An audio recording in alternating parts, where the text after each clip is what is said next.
Сәлеметсіздер, менің есімім Анара Қайрат, және мен Тараз қаласындағы Easy ағылшын курсында мұғаліммін. Бүгінгі тақырыпқа қалай сөздерді оңай жаттауға болатын жолдардың бірін көрсетуге бел будым. Бүгінгі тақырып, яғни бізде приставкалар, қазақша сөздің алдында келетін қосымша. Сондай приставкалардың біз бүгін қарама-қарсы мағына бере алатын приставкаларды өтеміз, сөз алдындағы қосымшаларды. Қазақ тілде шынымды айтсам, ондай қосымша тек біреуін ғана білем. Қарама-қарсы мағына береді және сөздің алдында қосылатын, ол бей. Мысалы, ресми деген сөз бар, ал ресми емес деп айтқымыз келсе, бейресми деп айтамыз. Немесе бейхабар, қарама-қарсы мағынаны білдіреді. Ағылшын тілінде ондай сөздің алдында келетін қосымшалар көп. Солардан бүгін бесеуін өтеміз. Мектеп кезінде бұл қосымшаларды біз өткен болатынбыз, және де мұғалімнен сұрағам. Айырмашылығы неде? Кейде ин қолданады, кейде им қолданады. Сонда маған айтқан, ешқандай айырмашылығы жоқ, сіз тек қана ол сөздерді жаттау керексіз деп. Ал бүгін мен сіздерге сол жаттаудың оңай жолын үйретемін. Бұл өте көмегін тигізеді, егер сіз ОБТ тапсырайын деп жатсаңыз ағылшын тілінен, немесе магистратураның тесті бар, соған дайындалатын болсаңыз. Кез келген тестте осы сөздің алдында келетін қосымшалар өте көп келеді. Қане енді осы сөздің алдында келетін қосымшаларды қарастырып көрейік. Айттым, бұлар қарама-қарсы мағынаны береді. Мысалы, біріншісіне қарайық, in қосымшасы. Мысалы, complete деген сөз бар. Complete ол біткен, аяқталған деген мағынаны білдіреді. Ал оны бітпеген, аяқталмаған деп айтқымыз келсе, incomplete. Complete, incomplete. Келесі, correct. Correct деген дұрыс деген мағынаны білдіреді. Дұрыс, қате жоқ. Керісінше енді дұрыс емес деп айтқымыз келсе, жаңа incorrect, in алдына қоса саламыз.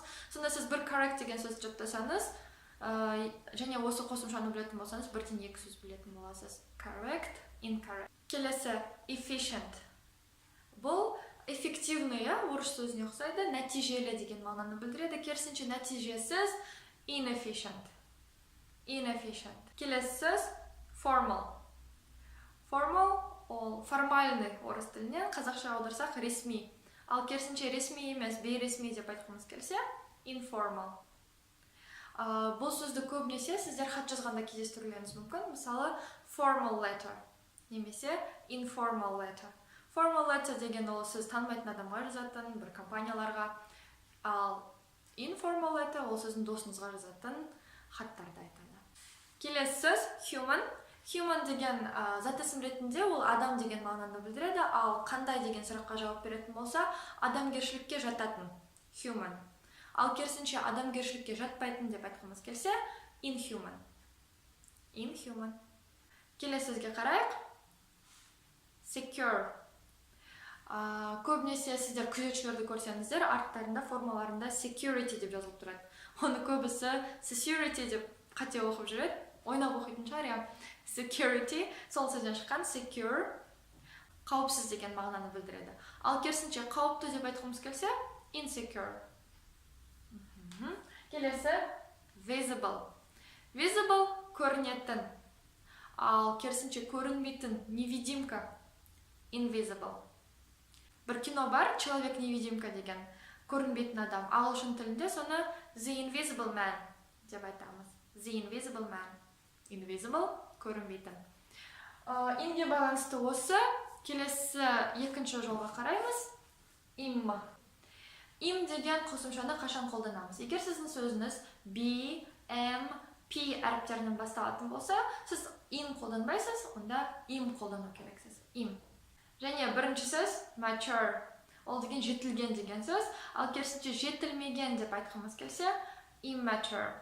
Келесі сөз patient. Шыдамды, төзімді деген мағынаны білдіреді. Ал керісінше шыдамды емес, шыдамсыз, төзімсіз деп айтқымыз келсе, жаңа impatient. Impatient. Perfect. Perfect деген мінсіз деген мағынаны білдіреді. Ed Sheeranның perfect деген өлеңі бар, өте күшті, тыңдап көріңіздер. Perfect, мінсіз. Ал керісінше міні бар адам imperfect. Imperfect. Келесі сөзге қараймыз. Polite.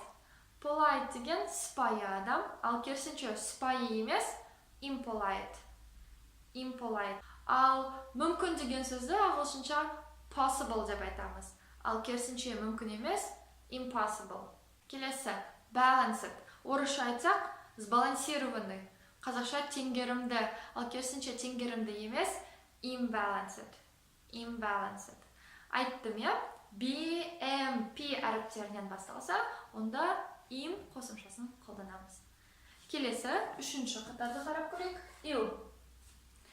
Ill өте оңай. Сөзіміз L әріпінен басталатын болса, ill қосымшасын қолданасыз. Мысалы, legal, заңды, legal. Керісінше заңсыз, illegal, illegal. Legible, legible. Ал бұның мағынасы анық деген. Көбінесе почерк.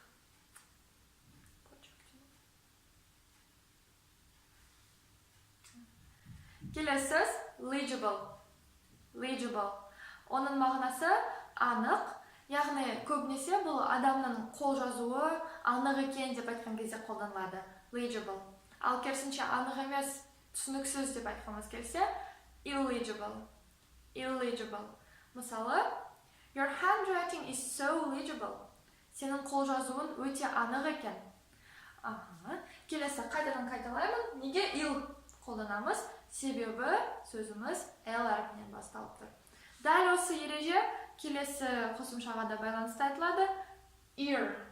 Ear деген қосымша, егер сөзіңіз қайтадан R әріпінен, яғни ағылшынша A әріпінен басталса, R әріпінен басталса, онда біз ear қосымшасын қолданамыз. Кәне қарап көрейік. Мысалы, regular. Орысша сөз регулярный, қазақша тұрақты. Regular. Керісінше тұрақсыз, irregular. Irregular. Келесі, орынды деген сөз ағылшын тілінде relevant деп аталады. Relevant.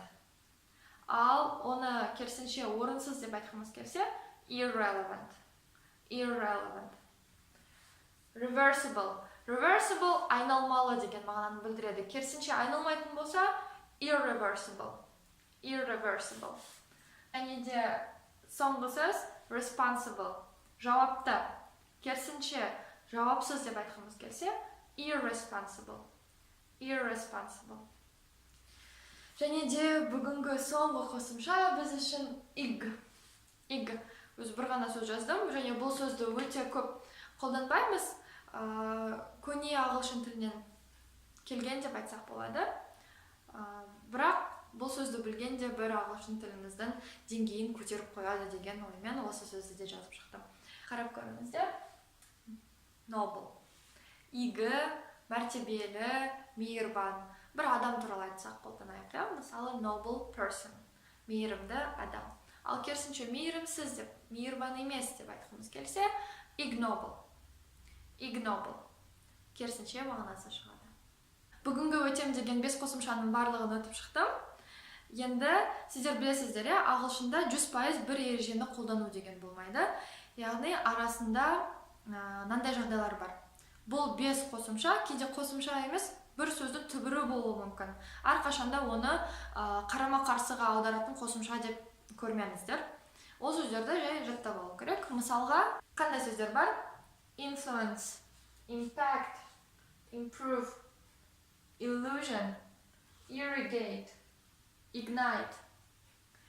Осы сөздер, мысалы, бұл жерде алдында тұрған жаңағы im, ir, il деген қосымшалардың барлығы түбір сөз болып табылады. Яғни бұл жерде олар қосымшаның рөлін атқармайды. Бұл сөздердің аудармасын мен айтпаймын. Сіздер өздеріңіз іздену керексіздер. Яғни бұл сөздердің аудармасын білмесеңіздер, интернеттен тауып, аудармасын дәптерге жазып, сөздердің өзін және де оқылуын жаттаңыздар.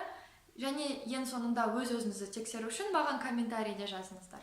Солай сөздерді жаттауға болады. Және де бүгін бүкіл жазған нәрсені дәптерге жазып алсаңыздар, жазу арқылы сіздер біраз нәрсе естеріңізде сақтап аласыздар.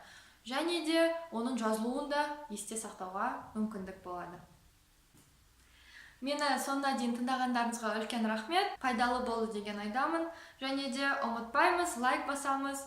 Мына жерде қазір дөңгелек сурет шығады. Сол суретке қаратсаңыздар, жазылу деген бар. Менің арнама жазылуды ұмытып кетпеңіздер. Яғни келесі күнделікті видео салып жүрсем, соларды жоғалтып алмау үшін, өткізіп алмау үшін маған жазылып қоюды ұмытпаймыз. Үлкен рахмет, сіздермен бірге болған Анара Қайрат, және бұл Изи ағылшын. Сау!